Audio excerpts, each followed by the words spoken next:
Today's video is about two childhood friends named Dave and James, who had differences of opinion on one important matter that occurred in their village. In a beautiful village situated at the foot of a majestic mountain range, there lived two childhood friends named Dave and James. They had shared countless adventures, their bond growing stronger with each passing day. However, their friendship was about to be tested by a grave injustice that would force them to choose between forgiveness and revenge. One bright morning, as the sun painted the sky with hues of gold and orange, the entire village gathered for a grand celebration by the village's sacred lotus pond. It was a tradition that brought the community together, fostering unity and harmony. The lotus pond was a symbol of peace and tranquility, and the villagers cherished it deeply.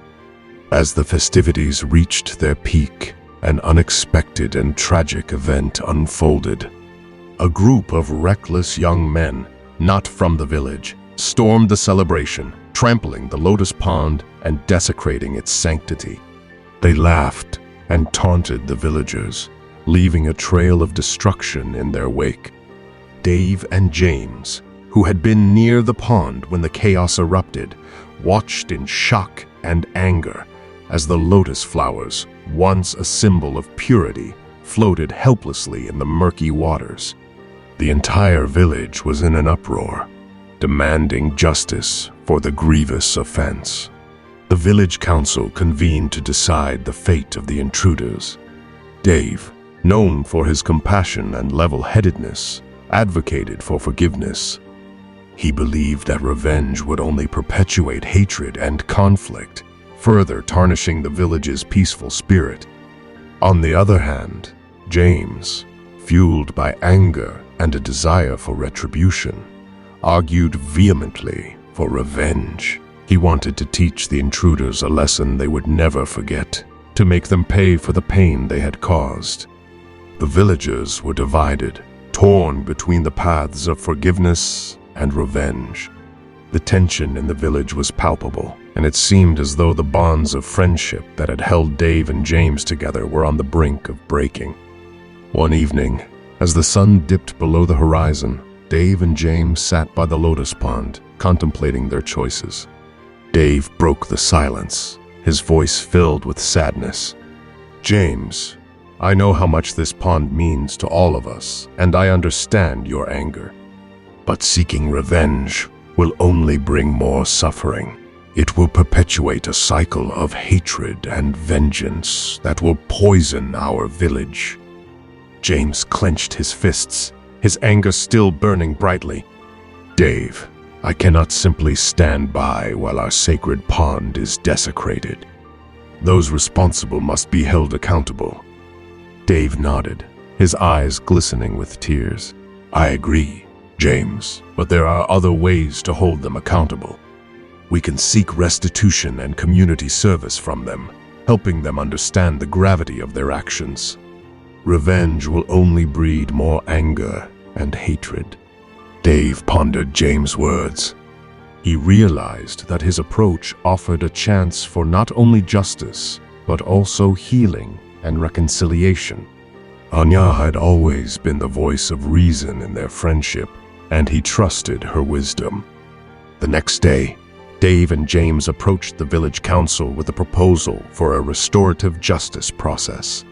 They suggested that the intruders be brought before the village to make amends for their actions, to clean and restore the lotus pond, and to participate in community service to mend the bonds they had broken. The council, influenced by Dave and James' compassionate approach, agreed to give it a try. The intruders, initially reluctant and defensive, were gradually transformed by the village's forgiveness and the opportunity to make amends. They worked tirelessly to restore the lotus pond, and through their efforts, the community's wounds began to heal. As the lotus flowers once again bloomed in the serene waters of the pond, the village realized the profound power of forgiveness and restorative justice. They had chosen the path of reconciliation over revenge, and it had not only brought healing to the community, but also deepened their commitment to the values of peace and unity. Dave and James' friendship remained intact, stronger than ever, as they had navigated the challenging choice between forgiveness and revenge together. They learned that forgiveness was not a sign of weakness, but a powerful force that could transform even the most difficult of situations. In the end, the village's choice to forgive and seek reconciliation became a lasting example for all, a testament to the belief that forgiveness had the power to mend not only broken lotus ponds, but also broken hearts and communities. Forgiving somebody acts as a natural ointment to the wounded. As you forgive, you let go of all the hatred, revenge, and resentment for the self. The mind, body, and soul are at ease and experience a sense of freedom. The pain and emotional suffering are released, and the forgiver is feeling free. We found that revenge is empowering at high levels of intent, and forgiveness is empowering regardless of intent. Importantly, we also demonstrate that empowerment provides an explanation for the process by which getting revenge and forgiving are each associated with improved effective outcomes for victims. The act that hurt or offended you might always be with you, but working on forgiveness can lessen that act's grip on you. It can help free you from the control of the person who harmed you. Sometimes, forgiveness might even lead to feelings of understanding, empathy, and compassion for the one who hurt you. Forgiveness is a transformative process that involves releasing negativity toward the transgressor and possibly increasing positivity and feelings of benevolence toward them. It is considered a moral response rooted in the virtues of mercy, unconditional love, and generosity. And, because of its prosocial nature, it is treated as morally superior to a strict adherence to justice.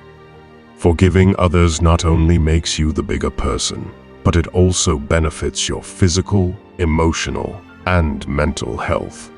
Forgiveness produced feelings of humanness that were nearly as high as those experienced by non-victimized participants. Vengeance only begets vengeance.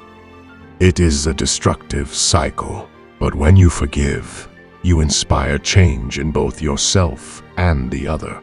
If you found this video helpful, do not forget to like, subscribe, and share it with others who may benefit from these insights. Thank you.